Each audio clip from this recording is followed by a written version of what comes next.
We're here on Country Pocket today with Austin Mayse. His new album is Bridges and Kerosene, and the song you just heard is The Sober Light. Austin, how are you doing today? I'm doing great. Just feeling energized after a good release weekend. Played some great shows, saw some wonderful people, and getting a lot of good response to the record. And it's just very encouraging. Well, you put out a very dynamic, interesting record. The the title track we'll get to in a bit is a real standout for me. But first up, we're just gonna sort of lead into the theme of that track by talking about another one, The Sober Light. Tell me about your decision to sober up. Well, I think it was a similar story to most folks. You kind of hit a point where you just can't do it anymore. And fortunately, I was in a place with support from my wife to be able to stop. I didn't really have an off switch. And so basically, we got to a point where we just quit. And, I still work in bars. I still play a lot of music in venues that are bars, and nothing against it. It's just not for me. So yeah. Yeah, I really appreciated the Northern Campaign line in there because it says two things at once. It says I'm on the wrong side of this thing, but it also says I got burnt to the ground for being on the wrong side of this thing. Yeah. That's a very interesting observation there. Not a lot of people are catching the Civil War reference there. I started out, I was listening to a lot of bluegrass, and bluegrass will talk about a couple of things: trains, coal mines, the Civil War, and Getting moonshine. among other things. Yeah, moonshine and religion and all kinds of other topics. But that's a big one for them, is the Civil War. And so I started out with that thought, and then I thought, well, when you wake up in the morning and you're feeling awful, and the things you said last night, the things you did, it's kind of your fault, man. And you were on the wrong side of it to begin with. And at least I was. When I would get drunk, it would feel like I was more of an enemy than a friend. So yeah. And how is being sober now going through all those bars and touring? Oh, it's fine. I'm fortunate. Everybody has a different flavor of alcoholism, and mine allows me to be around uh, alcohol. I can even taste it and do the spit. Like if there's something cool that I have that came along, like after the hard seltzers came out, I was like, what is this all about? And so I did the whole sip, swish around, spit like I was at a fancy wine party. But it doesn't really affect me in the sense that it bothers me to be around it. And I understand completely those that have to be away from it. But what it does allow me to do is drive home after gigs without worrying. Wake up and remember the whole night. Have a whole day ahead of me rather than at least half of it to two-thirds as I age, dedicated to recovery. So that's been the biggest change. How has your perspective on life changed as you've sobered up?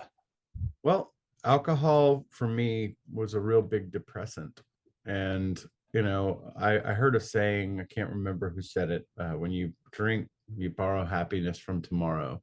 And that in my case was very true. I would be a very amplified version of myself, but then I would be a shell of myself for the next couple of days. So um my perspective is much more positive, because I'm not overthinking things because of alcohol and the anxiety that created in me.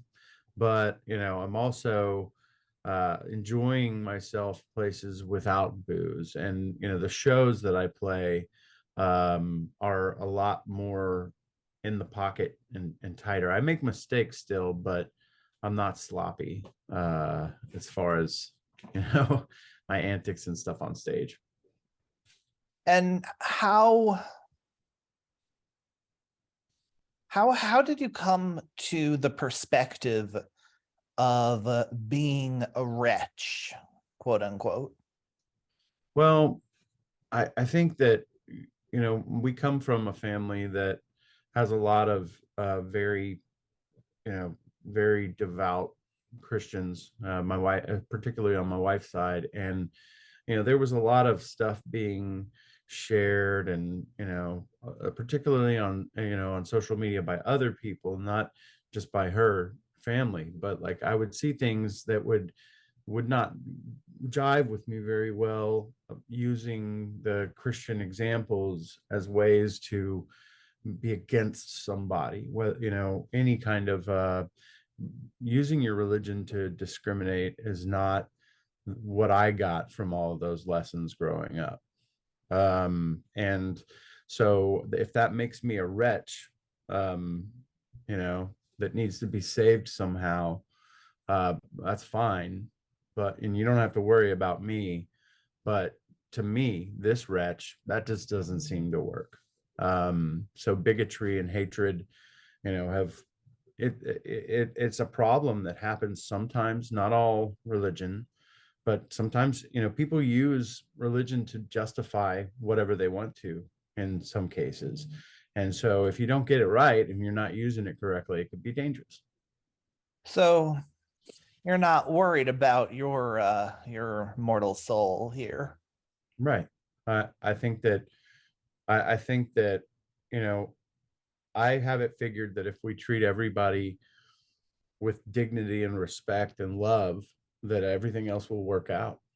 I'm not worried about me. I'm worried about how I treat others. Yeah, you sort of question in the song how someone like you could access divinity. What does that mean to you? Um, it's I'm more of a benevolent agnostic in that I believe in more. I don't pick and I don't choose to define it beyond that.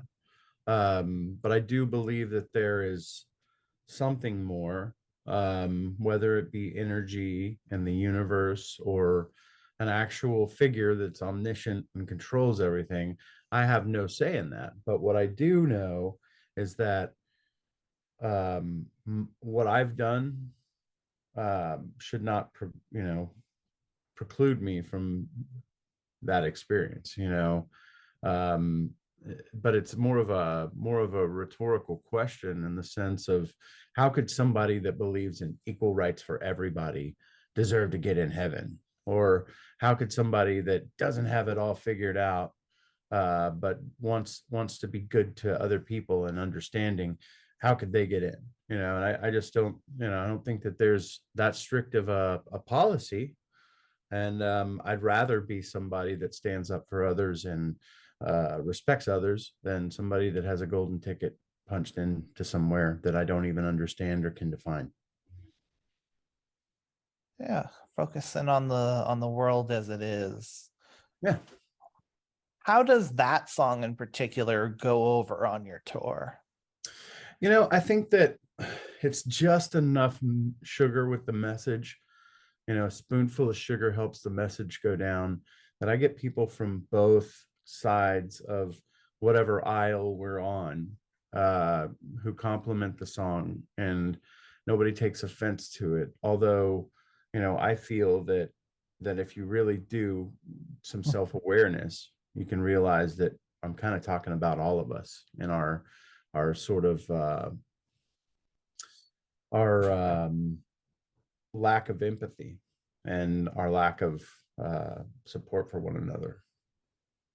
So you offend no one on tour, but you're actually trying to offend everyone. You're, I'm you're just trying to get us to rethink the selfishness that we live in, you know. And I'm guilty too. I'm not perfect. I say it, that's the first line of the song, but I do think that we can all strive to be better to one another and accepting, because honestly, However somebody else wants to live their life, they should be able to, until it interferes directly with my ability or anybody else's ability to live how they want to. So why would that, why would somebody's independent life of you bother you so much? um so yeah. Well, let's hear Rich Like Me, and we'll be right back.